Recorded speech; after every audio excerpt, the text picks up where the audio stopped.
Hi, I'm Katie. I'm with the We Shape podcast. Welcome to season 2. We have a lot in store this season. I'm really excited. Thanks for joining us, and let's get started with the first guest of the year. Her name is Katie Wells. She's also known as the Wellness Mama. She is a mom of 6 with a background in journalism. She took her own health into her own hands and started researching to find answers for her own health struggles. Her research turned into a blog and a podcast that turned into an amazing community starring you. If Katie was writing this, she would tell you that she's written over 1,500 blog posts, 3 books, and was named one of the top 100 most influential people in health and wellness, or that she's been called a thought leader for the current generation of moms. When she's not reading medical journals, creating new recipes, or recording podcasts, you can find her somewhere outside in the sun with her 6 kids, or undertaking some DIY remodeling projects that inevitably take twice as long as it was supposed to. So, without further introduction, let's jump right in with Katie Wells, the Wellness Mama. I first started following Katie like A 10 long years time ago. Yeah. Yeah, I would always do all of your homemade recipes and like chapsticks and face lotions and elderberry gummies. And then we met at an event a few years back and we really clicked. And I was like, oh my gosh, I would love to have her on the podcast. So welcome. We're excited to have you. I'm so excited to be here. And yeah, I was so excited to meet you guys in person and now to have a friendship with you. And Katie, I remember at one of the events, you doing an 11-minute ice bath, having never done an ice bath before. Oh, and that still man. sticks in my Wasn't mind. that incredible? She went into That like was hypothermia afterwards, but she beat every guy there who had their egos through the roof, Well, right? it was And funny her because face was zen the whole time. You were just meditative. Well, I'll tell you the reason why I could do it was because of you. Because they were like, oh, let's get Katie in the ice bath. And you're like, come on, Katie, these guys are going for 3 minutes. You can kill it. And I was like, I don't know. It's cold. And then you were like, just do it. So I get in, and literally the whole time, Katie was going, you gave birth to children.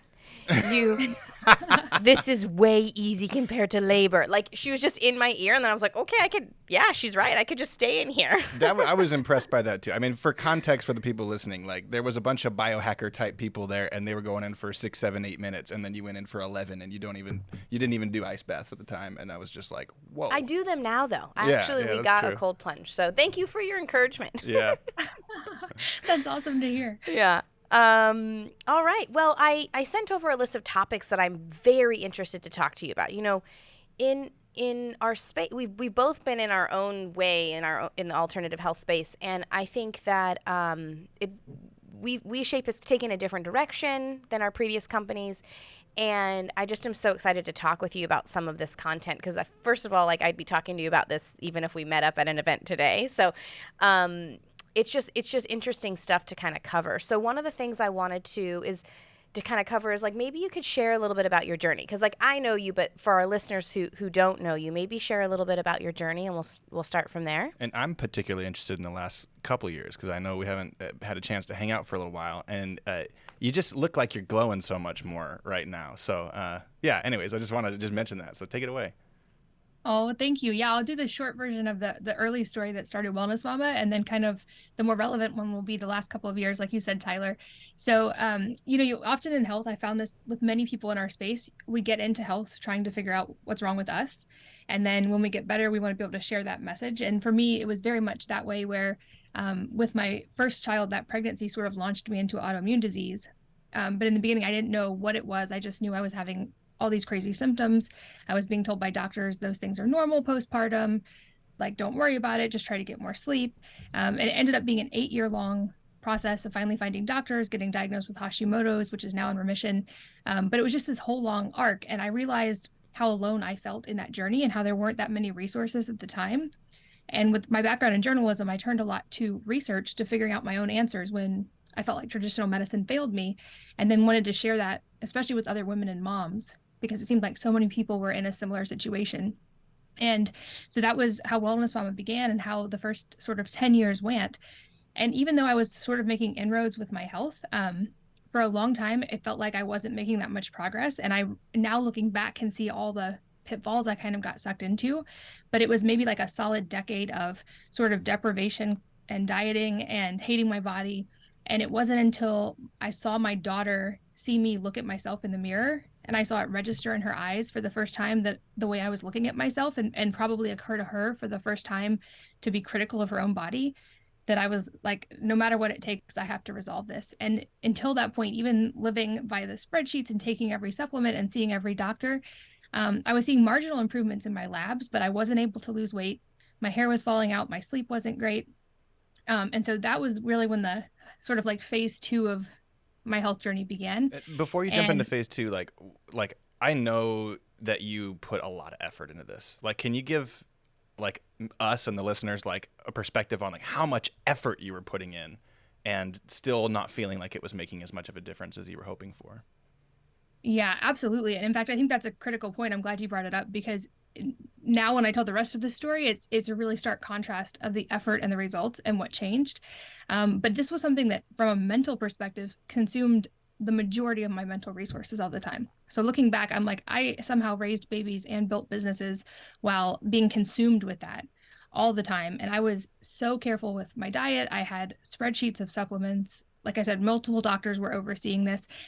It was also my work. So I was spending hours a day working on this, researching in PubMed, looking at the latest data, and then implementing everything I could find. I would put the kids in bed at 7 and start working, and sometimes work till 2, and then do the same thing all over again. So this was like very much my life, and it was all consuming at that point. Yeah, we know that all too well, and that was one of the first questions I had asked. The second part to my question, which you just answered, is kind of like the downside of being in alternative health. Because I, for years, felt a tremendous amount of pressure to do this diet and eat this thing and do this thing because this is the healthiest way.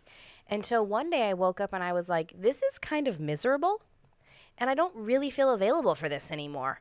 And I remember my daughter was in recovery for Lyme disease, and we had our whole family on a gluten-free diet for 8 years because that's what the research said was the best thing to do. And I was really just, when I look back now, I can see how that was just one perspective, right? But she came to me one day, and I found out that she was like eating gluten at like birthday party. I didn't know she was doing that. Sneaking it, yeah. And she said, Mom, I feel like I'm in jail, and I asked you to get me out of jail, and you didn't let me out of jail, so I had to let myself out. And I was like, I'm causing psychological damage to my child. Like, this has gone too far. Like, no more diets, no more labels. No, we're not doing that anymore. Like, in one day I said, we're not doing that anymore. And when I look back, I'm like, oh, there was this underlying pressure, which I know you felt, over like, we're in this space, so we have to be the example and the leader, and we're reading the data and we know what's best. And like, the truth is that that's like one perspective. There's an emotional and mental and energetic component that is there too, and you can't neglect those parts. Yeah. I was always surprised too when I go to these events and meet lots of people, how few of them really seemed like radiantly healthy and happy, right? It seems like there's a lot of neuroses. There's a lot of like, faking it and just like partying and drinking and all this different stuff. And I'm like, what? I thought we were supposed to be advocating for health. So, it's an interesting experience to be able to be exposed to a lot of that. So let's jump into the next section where you go, I'm overwhelmed. I am focusing too much on this. Something needs to change. And what I feel like that must have been right after I saw you at that last event. Because you and I, when we were at that event, we were still in the thick of the like, okay, I'll send you this spreadsheet and you send me this one and da-da-da. You know what I mean? We're still in the thick of that. I remember that. Oh, very much so. Yeah. And I remember that pressure so well of like, my kids can never touch plastic and no sugar shall ever enter my house. And how stressful that was. And especially, I'm sure you felt this too, being public facing in the health world, there's the additional pressure of realizing people are watching. Yeah. Which then now looking back, I'm like, that's an even stronger reason to have done the work I've done now and to hopefully model a more balanced view of this. Mm-hmm. But I think the two key components there are the amount of personalization and individualization that goes into this that's not talked about enough, I feel like, in the health space, which we can come back to. But for me, I, at that point, sort of hit that wall, and I realized, I believe it was Einstein who said, we can't solve a problem from the same level of consciousness we created it at. And I was doing the same things over and over, but not making the internal changes. And so I finally had to like stare that in the face and realize these things that I'm doing are obviously not effective. So why are they not effective? And the part I had been trying to ignore for a long time was that inner side, the mental and emotional component that I also feel like is not talked about enough in health. And I 100%. minimized that for years because I'm very type A. And I was like, I can willpower my way through this. I can spreadsheet my way through this. I don't have to face those emotions. I will just power through this and I'll deal with that later. And dealing with that was the pivotal thing. And now looking back, it's easy to see, oh, well, of course I wasn't resting and digesting and my hormones were out of whack. I was in sympathetic nervous system dominance for 10 years straight because of past trauma. And I was just ignoring it and using that to be my edge to compulsively work, which was just a coping mechanism. Yeah. And so I started looking at that side for the first time ever. And it became a process of kind of like an undoing and a cracking the shell that had kept me safe for so long. And I did somatic therapies. I did other types of talk therapies. I kind of threw everything at the wall. After that interaction with my daughter, where I was like, I don't want to pass this on to her. I don't want this to be what I model for her and my other 3 daughters, this like self-loathing, overly restrictive cage. So what is the alternative? And that began a sort of a 2-year journey where, ironically, I learned to actually eat more because I had been under eating for so many years. My metabolism was suffering. And so now I'm eating more than double what I was eating then. And I'm a lot leaner than I was then, which I know, like, from the fitness side, you guys are like, well, yeah, obviously. But that was so like mind blowing to me when I first discovered that. But I think this is important. Like, this is really important. Like, I've had, when we used to have a group training program, I had everybody would come on low calorie diets that was really trying to be disciplined and diligent. And every single one of them that I was like, hey, you should probably like add like 1,000 calories a day to your diet. They're like, what are you talking about? I am going to like explode and everything's going to happen. And every single one of them who actually did it was like, I feel better. I have more energy. I'm actually like improving my body composition at the same time. And it was because they could just relax a little bit and their body could actually not be in that fight or flight state consistently. I got to take it a step further. I'm sorry. What? But like, why don't we just rewind even further to say that who said that this body looks like this and this, like, it's mind blowing to me that we all just kind of wake up and go, this is the goal. But like, why is that the goal? Like, that's not how human bodies work. It's like, we could value any type of body. We just happen to value this particular type of body. Yeah. And so then we all try to get that. And to me, that's the big problem, right? Is like having the value system placed on a specific body type because we think that that will bring us fulfillment and worth and happiness. And the reality is like, that's what I'm trying to get people to address, especially when they come in and buy our product. I'm like, yeah, you buy our product so you can move better in your body, but do not come here for weight loss. If you think that losing weight will make you feel good about yourself emotionally, it's a trap. Yeah. It's a trap. You're never what gonna be happy. really feels good, what really makes you feel good and feels worthy is doing all of that work that you're talking about, deconstructing those constructs and value systems and forming a value system that actually is meaningful and impactful for you. And that might not adhere to the rest of society, and that's okay. So I just have to like say that because it really bothers me that I feel like, you know, I understand we all just kind of wake up and like do things that we're taught to do. And one of those things, especially as women, is be this number on the scale, be that body type. And we don't ever question, like, do I want that? Do I like that? Do I feel good? Who made up that rule? Like, we just kind of do it and we give all of ourselves to it. And I just think it's a trap. I think people should eat when they're hungry and listen to their bodies and allow themselves to enjoy food. Like, we have totally taken the experience out of enjoying food. We have made it this huge, critical, judgmental thing that has like ruined food for so many people. So anyway, I'm just going to say that really quick because I'm like, I love food. I've always loved food. But anyway, I realized in this too, I think in general, on average, guys have so much healthier languaging around this, around food, around body image, because when I started actually falling in love with fitness for fitness sake and for what my body could do, I realized guys have language like, you don't lose weight, you guys get leaner. Or you like, it's more focused on the positive, whereas like psychologically our brains don't want to lose anything. So for women who are like so focused on trying to lose weight, we're going to be fighting our psyche that whole time, just psychologically, even with just the words that we use. And Katie, to your point, I think that's key as well. I realized for me, and I think for a lot of people, we have a story in our head that goes something along the lines of, I will be happy when XYZ. And spoiler alert, you're not going to be happy when those things happen. Oh, big spoiler alert. Well, I realized, because mine was, I would be happy if only I was this size. I would be happy if I looked like this. And one of my sort of paradigm shifting moments was realizing I can choose to be happy now during that process. And I can choose to be happy now, even if nothing else ever changes. And when I was actually able to internalize that switch, ironically, I didn't care about the aesthetic side nearly as much anymore. And it became literally effortless to eat. I lost 80 pounds. I was eating more food, and fitness got fun, but I wasn't fighting myself anymore. And especially for women, I feel like we are the most, like, fighting yourself is going to be the most powerful enemy you ever face. Because the messages are just constant, right? And so it's like, I had a friend call me yesterday and she was talking about this person, and I said, listen, I understand that person's an expert, but the real expert of you who creates the value systems is you. So it's okay if you say what that expert told me doesn't fit for me. You can say that. You can feel that. You can do that. And that's okay. I think women just want to, like, we're so afraid of making mistakes. Historically, we have been held in a position where looks meant our worth, right? And it's like, it doesn't have to be that way anymore. We actually can pause and break those cycles. And I do think that having kids, especially little girls, does make you kind of, oh my gosh, like I better really get a hold of this, because I'm going to be passing these down. Whether I say a word about it or not, I don't have to.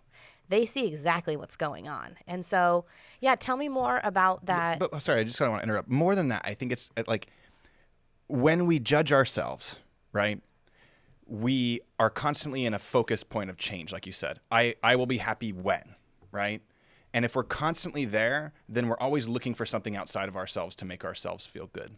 Whether that's success, fame, money, body image, sex, drugs, whatever the hell it is, right?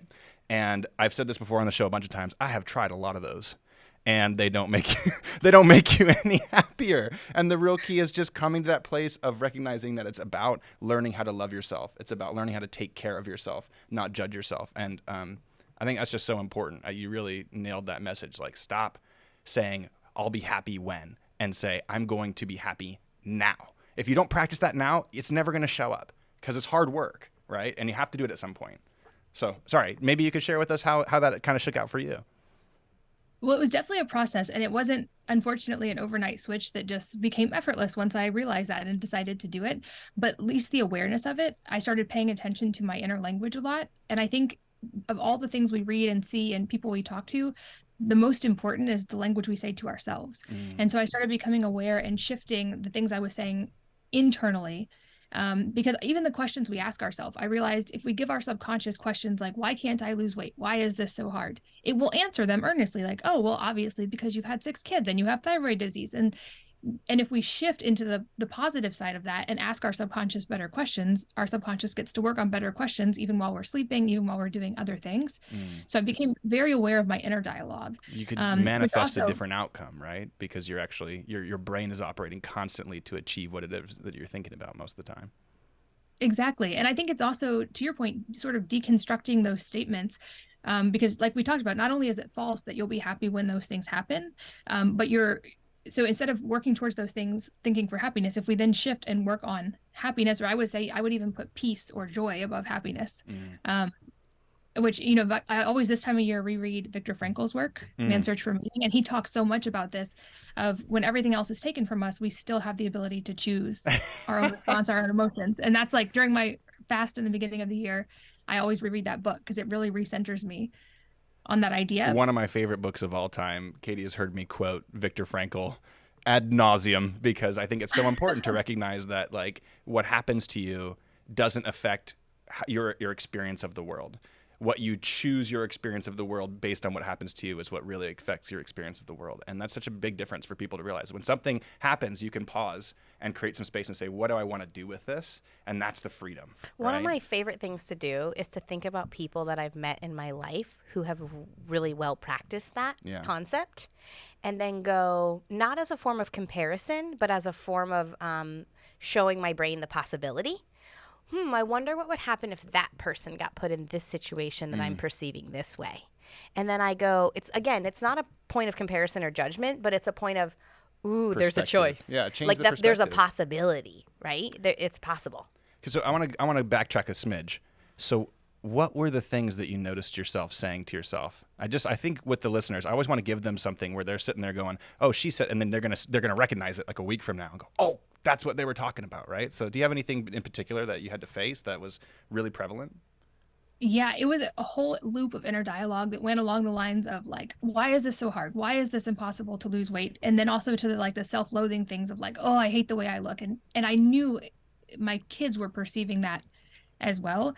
And it's a little bit of a tangent, Katie, but I think since we also have talked about our kids a little bit, I think that the Viktor Frankl mentality of shifting our mindset is also really valuable to talk to our kids about when they're young, because kids will say things like, well, I did that because she made me mad. And it's a great time to be like, let's deconstruct that. Yes, this thing happened. You also then experienced this emotion of anger and chose to do this action. Yeah. So let's separate those things because we're connecting them and they're not actually connected. And I think it just speaks to that choice that we have. And I think the most powerful place we have that is internally. Yeah. And it speaks to that victim mentality that we were talking about earlier. Totally. Because it's react or respond, right? Yeah. What are you doing? Are you just reacting out of all these loops that you have in your brain from what you've learned over the years? Or are you pausing and you're saying, here's who I want to be. Here's how I want to show up in this situation right now. And that's a choice. And people don't think it is, you know? And if you don't think it is, you're a victim. And if you're a victim, and if you really believe, I just heard this the other day from Adyashanti, it was like, if you genuinely believe that the cause of your suffering is from someone else, you have no power. You have absolutely no power. And like, what are you going to do with that? Nothing. So even if you do believe that now, just try believing something else so that you at least have some power to change it, you know? Yeah. I really think that one of the worst human conditions is being a victim of something, because you can't do anything in that space. Like it's like, I always think about like you're energetically stuck there until you have a shift where you go, actually, the world's happening for me and all of this perception is my responsibility. Now you can get unstuck. But we'll be forever stuck if we think that things happen to us. And it's an unfortunate truth, but I think that the more we can just surrender to that idea and that concept, the less stuck that people will be. Yeah.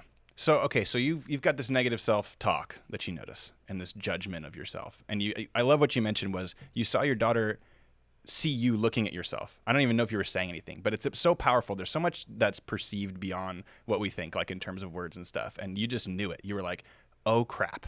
She sees what I'm doing here, even if you're not saying anything. It's just that look, right? So what were the tools you started to do? Like, how did you start building those new phrases and those new patterns and repatterning that self-talk? And maybe even if you feel up for it, how did you uncover the things that were the root of that self-talk and heal those? Yeah. So at the time, my daughter was almost 13. And I remember how I felt as an almost 13-year-old and how critical of my body I was. And I also realized, like, she's an athlete. She's a competitive pole vaulter. She was number 2 in the country last year for her age. To her body is this amazing tool that can do amazing things. And so I really do think that was the first time it occurred to her that people are critical of their bodies, which is why I was like, no matter what, I have to conquer the mindset of this. And I think that alone, that was much more of a paradigm shifting moment than I realized until later, because it was the first time I separated the physicality of what I was trying to do from the mindset, and the mindset became more important because that was the part I was so worried about passing on to her. And so when I say I threw everything at the wall, I tried everything. And this is an area where I think there is so much personalization. So I often tell people the things I tried, with the caveat that these may be great starting points or foundational things, but I think especially when you're talking about the inner journey and doing emotional work, it's also going to be very individual, and you're going to have to find the things that specifically work for you. I did talk therapies, I did somatic therapies, I did guided psychedelic therapies. I literally threw everything at the wall. And ironically, the somatic ones without any substances were some of the first most powerful ones, because my body had become my shield. And so anything I was doing that was addressing the trauma within the body was really, it was really hard at first. And I remember the first time it was just a somatic therapy where I was in a situation that felt out of control. And I realized the root of my trauma was a pretty serious assault situation where I was actually out of control.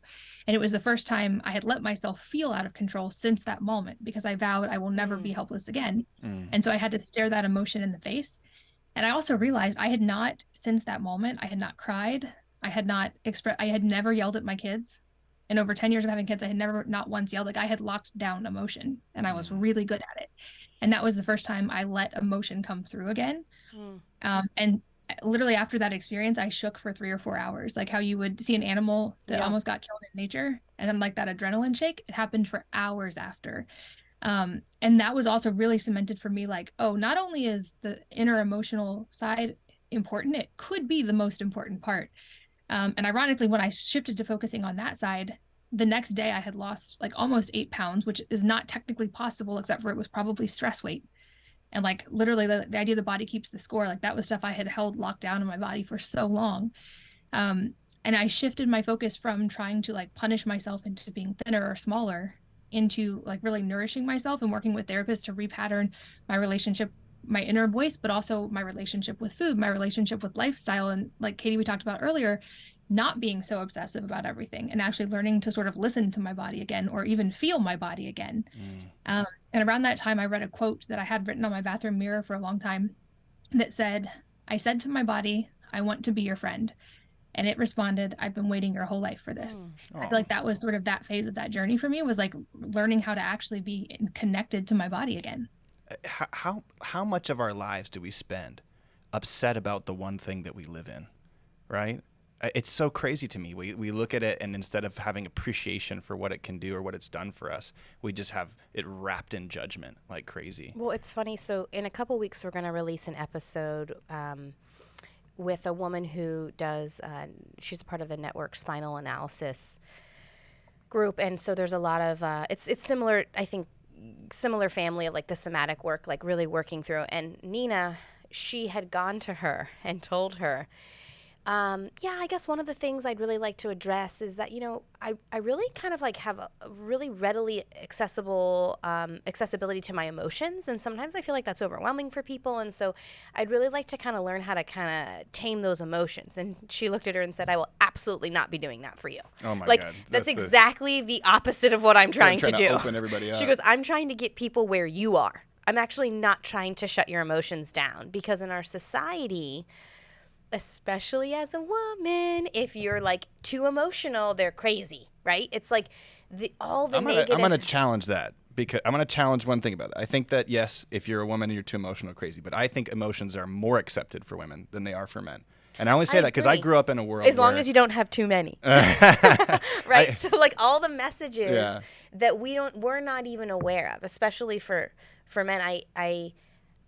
Anytime I know someone who's pregnant with a little boy, I'm like, "Ooh, you have a big job ahead of you." And they're like, "What do you mean?" I'm like, "Well, what do you mean? Look at the society that we're in and the culture that we're raising young men in. You have a big job." But it's so prevalent, right? Like I remember we were on a beach when we were on a trip a little while back, and this guy was talking to his sons, and one of them fell down and was crying, and he was like, "Come on, quit whining. We don't cry. Boys don't cry." And I was just like, Tyler was holding me back. I was physically. I was holding myself back. But like, I mean, this happens, and even like we live in a very progressive area of the United States, and we have a friend whose dad is very much like this, and he came over to the house, and his mom said, "Hey."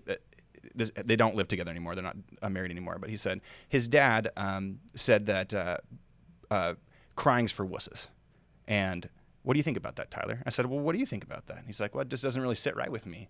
And I was like, "I cry all the time. Do I look like a wuss?" And he was like, and I was like, there's so much need, I think, for a lot of mentorship in the emotions. Like, what could you say to people to help them allow themselves to feel that? Because when we don't feel those feelings, they get stuck inside our bodies, like you've alluded to. And that can manifest as illness, lack of mobility, aches, pains, etc. And I think the scariest part is taking that first step, right? And just like finding that out. So how did you overcome that? The books that really helped me on that journey were The Body Keeps the Score, which talks about the physical connection, because often our body can be a clue as to maybe what's going on emotionally. It's like we know that our mindset can affect our body, but our body can also inform us of our mindset as well, especially if we're not in touch with those emotions. So that was really helpful for me in starting to pay more attention to my body and what the things I was feeling might be pointing toward emotionally. And then also a book a little bit different, but called It Didn't Start With You by Mark Wolynn, which is about generational trauma. It's a really good book. But he has a lot of questions in there related to the generational side, but that I found helpful on just the personal side as well, that really walk you through the inner process of emotions and help you sort of figure out where they might stem from. And it seems like for many of us, we'll find sort of an inner child that got stuck at a certain age. And this was definitely the case for me. And so I had to learn how to like talk to and reintegrate my inner child that was stuck at that age where that thing happened, and let that inner child grow up and integrate with my current self. But there was like sort of that reconciling there. And I've seen this now that I'm aware of it in so many friends that, and they become aware of like what age their inner child is. And certainly like there are therapists who are very trained to help with that specific thing. But for me, I've always been a reader. So the reading was the sort of first helpful thing that really helped me pinpoint those. And I just want to say something, right? I've been on a heck of a journey the last handful of years myself. And, I love that book. It Didn't Start With You. And one of the things I love about it is how he really encourages us to discover this core phrase that we're living by. And it's usually a core phrase rooted in trauma. And when we understand that core phrase and we start to notice how much of our actions come from that place, we start to realize how much we're reacting, like we said, rather than responding. And if we want to change that pattern, it just takes a lot and a lot and a lot of repetitions of awareness and change and awareness and change until it becomes a little bit of a second nature. But, for myself, when I went through that book, I was also doing a lot of different therapies as well. And the core phrase I came up with is, if I don't get my needs met, I'll die. And it came from an awareness of some wounding as a very, very early child, right? And that came through some psychedelic assisted therapy, was remembering my mom putting me in a crib and walking out and just letting me cry it out all night long. And what was really interesting about that was I was doing the same thing with my daughter at that exact time. And I'll never forget. Against my will. Against Katie's will. I was like, we can't do this. We're going to sleep train and blah, blah. And I swear I came back from a session and I was like, I'm sorry. I fucked that up. I'm not going to do that anymore. And it's completely changed it. So now I get to snuggle with the little one every single night to try and make sure she feels comfortable and connected. So she did sleep independently for years. And then when she started kindergarten, she went through a big transition and she wanted to co-sleep again. And I said, your dad's available for that now. So he sleeps in a room with her and I sleep in a room with the other one. But yeah, I think this is all really important. And another thing that I try to remind myself, because I think we can all relate to this experience of, oh my God, I tried this thing and it made such an impact and everyone should do it. There's also this idea that like timing is not mine to control. So important. Right?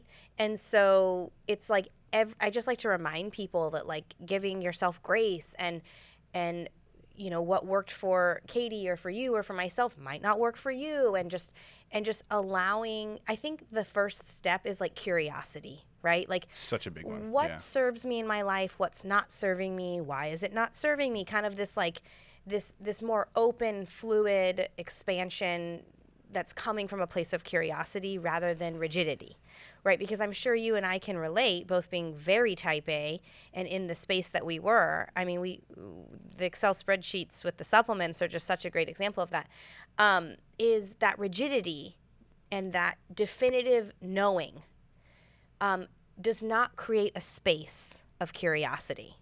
And so I have to remind myself that even when I take steps that feel like they even better serve me than when they did before, I still have to have that openness. Because, and my favorite word lately is maybe. Because even though I'm feeling better than I have when I was in my regimented dieting spreadsheet, there still could be things that I don't understand, right? So it's this, I think that is really the true first step. Yeah. Is the openness and the willing to let the walls come down just a little bit for something else to come in, and whatever that might be. I personally believe that when you start there, the universe will take care of the rest, and it'll show you exactly what you're supposed to do. But it has to start with that sort of softening and lack and less rigidity with a little bit of curiosity. That's a big one, because I feel like you mentioned something big, Katie. You said, this is my journey, and everybody's got to have their own journey. And one of the things that I often see is people get this paralysis analysis, or they make a lot of excuses as to why they're not doing anything because there's too much out there, there's too much this, there's too much that. And I just have a personality type where it's like, I'm just going to do something, and if it works, I'm going to keep doing it, and if it doesn't work, I'm going to stop doing it. But it's very few people are willing to just go try something, even if it makes them feel uncomfortable, and see what happens, So how do you encourage people to take that first step, I guess. Yeah, well, I think you said it perfectly, but it actually speaks to something that's become a habit of mine for the new year, which is I don't do resolutions and goals. I do like challenges and experiments. And I love doing like mini monthly challenges because it's a short amount of time. I get to try something new. And I'll try to even pick a couple for the year that are wildly out of my comfort zone on purpose, because I do think that the mentality of getting out of our comfort zone, even in an area that's actually low risk and no danger, despite what my nervous system may think of it, like dancing or voice lessons or whatever it may be, it helps us to grow in other areas as well. And so I think especially if you have like a lot of pain around one particular area of your life, maybe try to get out of your comfort zone in an unrelated area. And the mentality of that can sort of like help transfer. And Katie, to your point, I love that about curiosity. In our house, we use the words "I wonder" so often because I try to always bring the kids back to curiosity, and kids come out of the box asking why, which I think is wonderful. And if we don't squash that, they keep doing it their whole lives. But a book that helped me with that side and like sort of letting go of that type A rigidity is called Letting Go: The Pathway to Surrender, which is definitely not a health book, but it really helped me to sort of like pay attention to my sort of inner state and my emotions and what was happening and let go of the ones that weren't serving me. I love that. Yeah, I mean, with the new year here, you know, our email team and our ad team, they've all been like, what are we going to write? I'm like, to tell people not to have New Year's resolutions. And they're like, people are like, wait, what? You're not going to. And hold on. I want to be super clear here. We found some like really great, words that are resonating with people, like bail on your scale. Right. It's just a beautiful way to just say something very, very succinct about what we believe people should do. And I think everybody's had that experience of stepping on their scale, looking down a number and feeling crappy about themselves. And so I think that's really easy for people to connect to that and be like, how many times am I going to do this before I have to change it? Right. I'm not going to, what do they say? Do the same thing and expect a different result is insanity. Right. So Katie's shooting some videos the other day and she was like, oh, like bail on your scale. And then she's like, can I swear? And we're like, yeah, I think you can swear. Go for it. And she's like, fuck the scale. Boom. She throws it to the side. I'm like, what a beautiful thing to be able to use that passion, because I feel like more people need to hear that. Like, don't do resolutions. Don't say, I want to change how much weight I'm going to lose. Hey, just try shit. Try some experiments, like you're saying. So, sorry, I cut you off there, I think it's more about, I do think it is that. I think people are finally ready to hear. Fuck the scale. Yeah, they're ready for it. I think it's an insane instrument that really doesn't do anything for anybody. Like I think it's absolutely wild that we step on that and it gives us a number and then our worth is defined. I'm just like, we're not doing that. And I think that there can be when people are like, I don't even know what to do then. I'm like, okay, well just learn how to move in your body. Like be curious about what your body can offer you and how you can move. And that's like the whole premise of our company, of our product, is just learn how to move and connect with yourself and stop worrying about the diets and the weight and the this and the that, because they're psychologically damaging you, and that's what's actually preventing you from feeling good, right? So I've said this story 100 times on the podcast, but it always goes back to I don't know how many years ago that was, like 12 years ago. We were doing boot camps. My dad was started to gain a relationship with movement and with working out, and he did, as a byproduct, lose weight. And people would always comment on that, which I think is a different problem. But he said, it's really not about that for me. I've never felt this way before, and I feel so good, and that's the fuel that keeps me going, right? So I do think that there can be so much to be said about just being curious and then trying to develop that mind-body connection and learning how to appreciate what your body can do. It's such a different perspective, and it's pretty opposite to what we've all been told. But I think that I like your idea of like, I'm going to do some challenges throughout the year, not as a means to look a certain way, but as a means to experience life and connect with myself in a different way that I have before. And I think that will take people so much further than I want to be a pant size 6. Like I just can't, I feel like exhausted from even hearing it anymore. You know what I mean? Every time on the podcast, I'm telling people, unfollow people on social media who preach this. Like, don't hang out with people who tell you have to look a certain way. Like it's time. I think our society's ready for the shift. What do you think I about agree. that? So yeah, and we look at the stats, only 16% of people keep their resolutions and some form on the long term. And I would guess it's probably actually lower than that, depending on what your definition of long term is.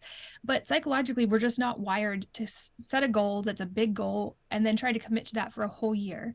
And willpower can get us a little bit of the way there. But I would guess most people listening have had an experience where the willpower worked for a while and then it didn't.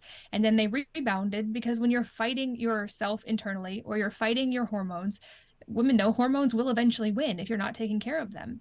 And I think that whole culture around that, we just set these unrealistic long-term goals instead of shooting for shorter benchmarks and challenges and experiments that feel fun. And I think, like you said, if you can learn to move in your body in a way that feels fun and that maybe feels like play, like how childhood was, you're much more likely to want to stick with it. And I think you're right. I hope we're at this point where this is starting to shift. It seems like it from all the women I hear from, that we're starting to stop caring about the scale. And I've told my audience before, I don't care about the number on the scale. I care about the number I can lift off the ground. Like if I want a benchmark to focus on, that's the one I'm going to focus on, because that feels like play to me right now. Yeah. Absolutely. Can I ask the progression? Sorry, go ahead. The progression with my daughter. So I was able to shift my mindset, but in losing 80 pounds really quickly, I realized I had also was getting excited because I was so small. And then I had to pay attention to my language about that, because I realized all the psychology about being small and taking up less space in the world was also not what I wanted to model for her. And at one point she was trying to wear like teeny tiny shoes and she was like acting very small, and it was stumping me for a while. Like, why is she doing that? And then I realized, oh, because I'm doing that. And so then my focus became, how can I move in a way that's really fun? How can I get stronger? Like, how can I shift my mindset so that that's at least the energy that exists in my house? And that's been the most fun year of fitness I've ever had in my whole life. I love how you said that, and it teased me up for the question I was going to ask you already. So, like, I hate the word, like, fitness, nut or whatever, because it sounds so much like my goal is to, like, pump my muscles and do cardio until I shape my body in a certain way. And I was super fortunate to have gotten hit by a car when I was younger and then come into a gym and realize that none of these things made my body feel good. And I had to learn how to actually move well. And that led me on a journey of learning from a lot of people who were very smart. And one of the most beautiful parts about that is when you focus on enjoying the experience of what your body can do and slowly building your body's capacity and strength, flexibility, balance, coordination, confidence, etc. It just naturally becomes the best version of itself, and you don't have to think about it that way.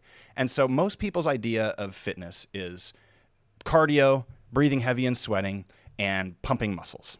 And I think it's the worst way to look at fitness on the planet. And I've noticed a big shift in you and your strategy over the years. So tell us a little bit about that. How did you go from, whatever you were doing before to enjoying it and actually really appreciating what your body can do?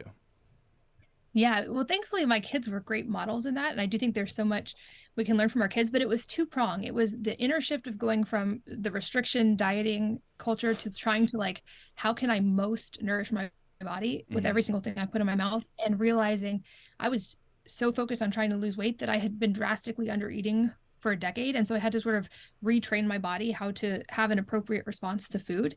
And even now, I would say eating enough so that I actually recover, which I can feel now and pay attention to, is one of the hardest parts of this. Is actually, like, the working out is really fun. The eating enough to recover is still, I'm learning. It's hard to eat enough protein and stuff like that to get a full recovery from your workouts. It's hard. It is. And carbs, I avoided those for a decade. I'm having to learn how to eat carbs again. But I know I can pay attention now. When I do it, I feel so much better that it's a good positive reinforcement to do that. But I think for me, the shift was like in the positive sense on both of those, but also realizing as a mom, and any other moms listening can relate, we're very busy. I don't have 2 hours a day to spend in the gym. And I also hate just long, boring cardio. Going for a long jog is, in my mind, like torture. I don't want to do that. So I started getting curious and saying, okay, well, first of all, what things are most effective? What are my actual targets that I'm trying to hit with this? My goal is not just to go walk on a treadmill for the sake of walking on a treadmill. So what am I actually trying to accomplish? And looking at the data and realizing lean muscle mass is one of the things that correlates most strongly with longevity across, like, one of the strongest correlations we have. So then what things most effectively increase lean muscle mass? And the beauty of that is it's resistance training, strength training, and I add sprinting in for fun. Those things don't even take as long. And they're fun. And I'm, like, getting to see progressive improvement in those, which feels like a game, because I feel like I can, like, beat the game and move on to the next level. And it's way more effective than when I was spending all that time trying to do cardio that was ineffective, that was also putting me back in sympathetic nervous system because I was already stressed. Oh God, that's such a big point too. People don't realize when you just do this long grind, your body's in this like stress mode. It's like, what are they doing to me? And it has all these negative reactions that can, cause like compensatory eating reactions that you don't expect.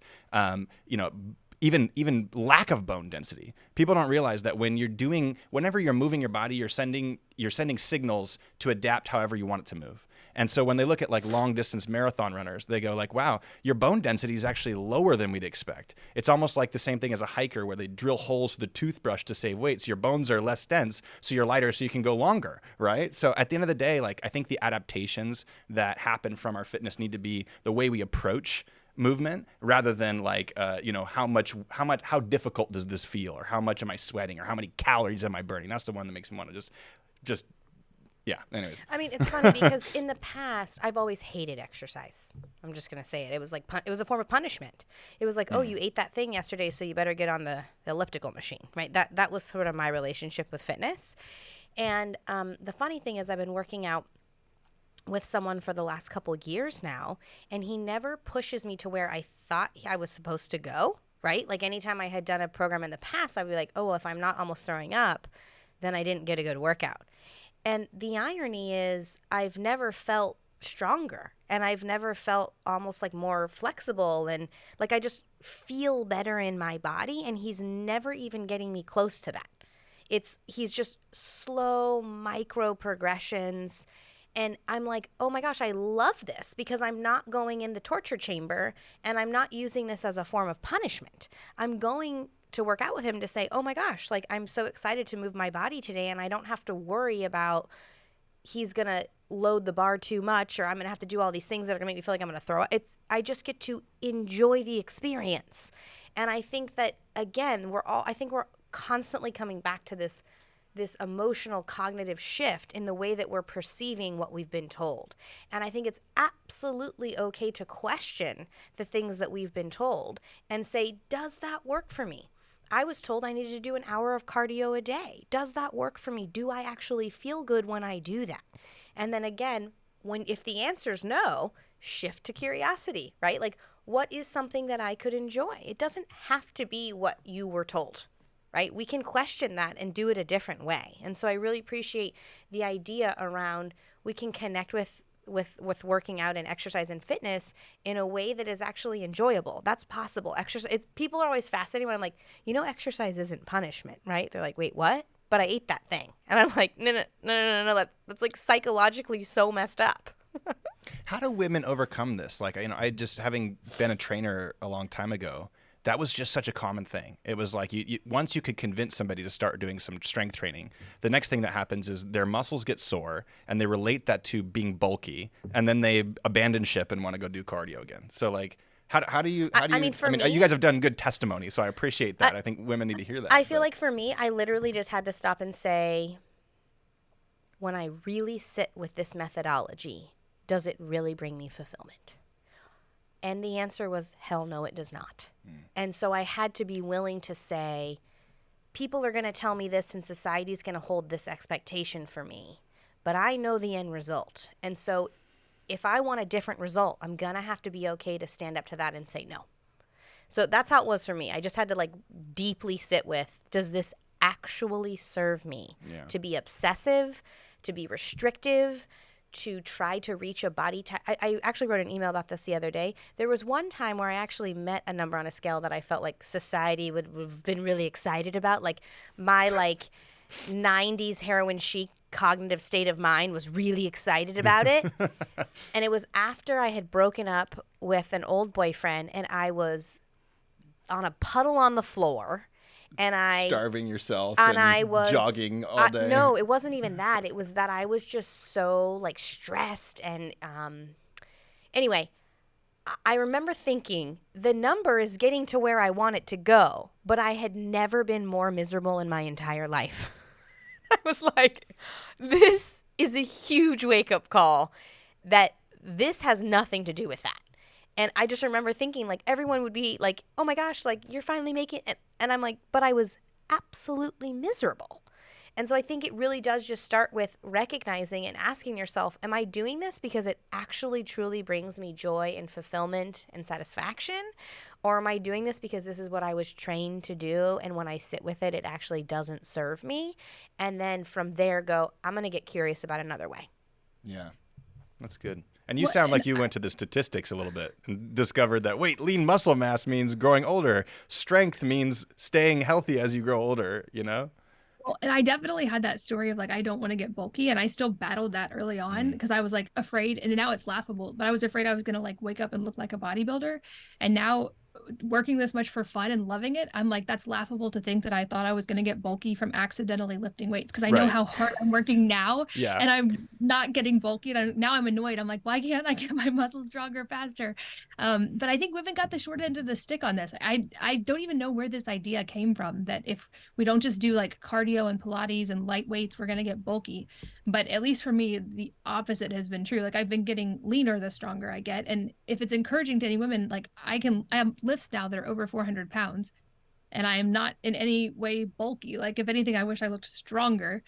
So it's not a thing that we're going to accidentally like slip and fall and get bulky. It doesn't work like that. I think there's a disconnect. I think the disconnect is literally when we feel like our muscles are sore and they're pumped up, it makes us feel like our body's bigger. And then we relate that to bulking, and we relate that to, you know, somebody who's been training for 25 years and probably shoots up a little testosterone and goes, oh, I'm going to be like that if I keep doing that. They don't realize how difficult it is to actually gain lean muscle mass, strength, and do. You have to do it so consistent for so long. But I think even before that, we have to go into any journey that we're going to go into, especially as with our body, to say, if I'm enjoying this and I'm experiencing fulfillment from this, I'm also going to accept whatever my body decides to look like as a result of that, right? Because so what?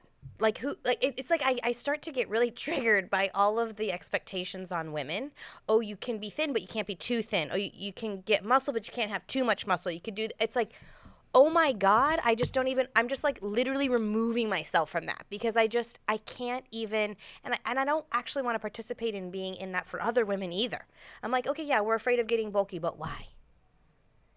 Yeah. Like, let's say that was a result. It's like there also has to be a part in the journey where self-acceptance and appreciation for the body that you're in today is exactly what it's exactly where it's supposed to be. And how do we know that? Because that's where it is.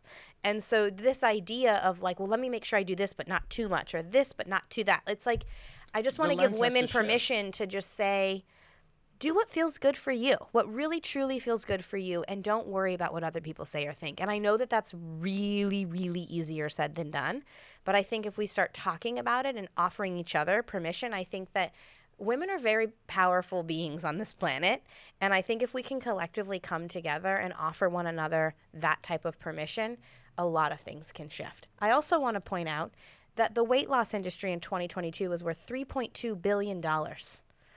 So if there's that kind of money to be made on buy this and lose weight, of course that story is not going to change, right? That's a part of that's a tiny segment of a much bigger industry, by the way. I mean, I think we're talking hundreds of billions of dollars. I'm talking specific weight loss. Yeah. Yeah. So my point is that I think that in addition to that curiosity, self-acceptance and appreciation for the body that you have and the body that will come, as long as you're feeling good about what you're doing, then the result of what that looks like shouldn't matter as much. It sounds like celebrating movement and letting how you look be a backseat to that. It sounds like a really good approach for most people, right? Just, hey, what can I do with my body? And let me appreciate that and celebrate it and expand it if I can. And then let what is be, right? And the more of us who come together and redefine the value, the less that the old value system will serve anybody anymore. So it does take one person at a time coming together and saying, I'm not going to value that system in the way that I used to value it, and I'm going to value this system instead. And I think over time, the collective whole can shift to the new value system. The only reason why we have the beliefs and the goals and the this and the that we do is because somewhere along the line, that was the conditioning and the construct that was created around that value system. And I think until we shift our own internal value system and then connect with people and offer them encouragement for shifting their own value system, that's when real shift and change can happen. So just self-acceptance, I think, is a huge part of it. I'm not even really in the game of body positivity because sometimes I don't feel good about my body, but I always have an opportunity to accept what I have and have gratitude for that. So, I know we're kind of coming up on time, Katie, but I'd love to know. I got something I want to touch on too. Because I heard you say it a couple times. So you want to go first, or you want to? Well, I have a wrap up. You have a wrap up. You guys can finish out. Yeah. So I heard you say something earlier. You said, the personalization is so important in the healthcare industry. And, one of the North Stars that we use over at WeShape is how do we continuously create a more contextual workout system for each individual user? How do we personalize this so that's really, really, really for that person, for their goals, based on their capabilities, helping with their movement restrictions, et cetera. But I see the healthcare industry as like a whole really needs to have people go, N does not equal 1 across the board. I got to go out there and I got to try things and figure out what works for me. So I would just love to hear your thoughts on kind of where you think the industry's going, how people can help support that direction of the industry, and anything that you think about that. Yeah, I think you touched on something so important. I love what you guys are doing because I feel like you're using the best of technology and research and everything we have to help people with that personalization process, which can feel really overwhelming if you're new to it. And so I love things like this that use data and use technology to help shorten that curve. And you're right. I see this so much in the health space, especially. And that was a large part of what I realized over the last 5 years. Like early on in health, I think I found the things that were working for me. And a little bit like we talked about earlier was like, I have to tell everyone, this is amazing. Everyone needs to do this. And what I've learned now, having been in it a lot longer, is at the end of the day, we've all figured out hopefully what works for us. And every health expert has hopefully figured out what works for them, which is great. And to your point about curiosity, Katie, we can learn something. I'm a big believer. We learn something from every person, every interaction, every experience. And that curiosity is really important. But at the end of the day, we are each our own primary healthcare provider. And so I think, and to the degree that we have more and more people shifting into that mindset, and of course, working with doctors, practitioners, fitness professionals, people who can help us, but keeping that mindset that I am my own primary healthcare provider. No one will care more about my health than I can. Nobody controls the inputs of my health besides me. I think when we can take ownership for that and start to do the experimentation, and like, I love your idea, try things and see if they work. And if they do them. And if they don't, discard them. I think that's when we start to see those shifts. And it's really cool that we're in a unique place now where we have access to so much consumer data we didn't have. We can get labs we didn't used to be able to get. We have wearables that give us insight into our health day in and day out.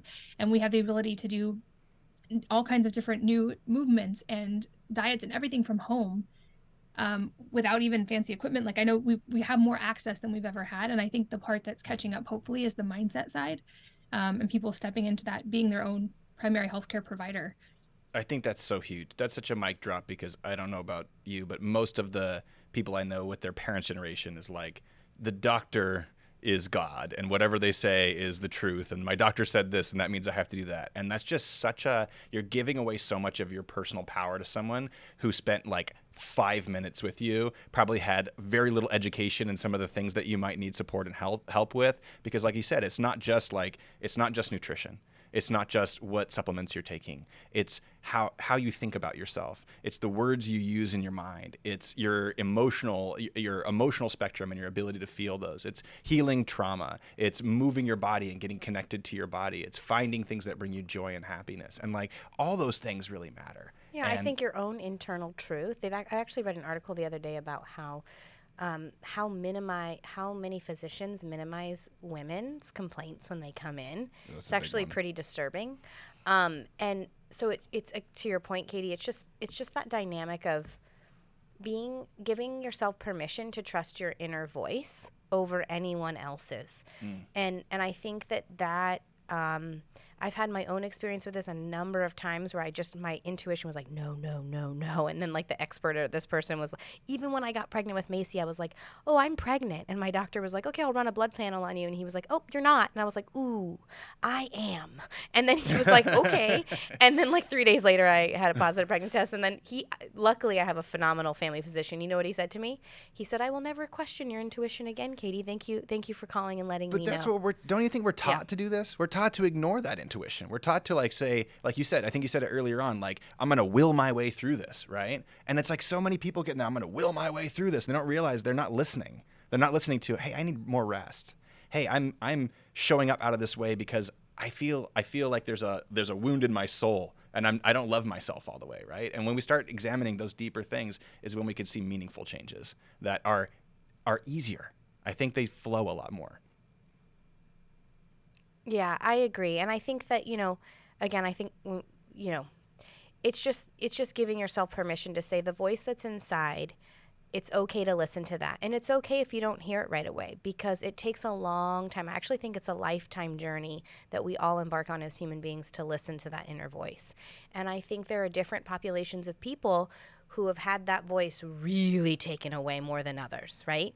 And I think that it's okay that it doesn't happen overnight. I think that's another thing, right? Is, this podcast is coming out right at the beginning of the year.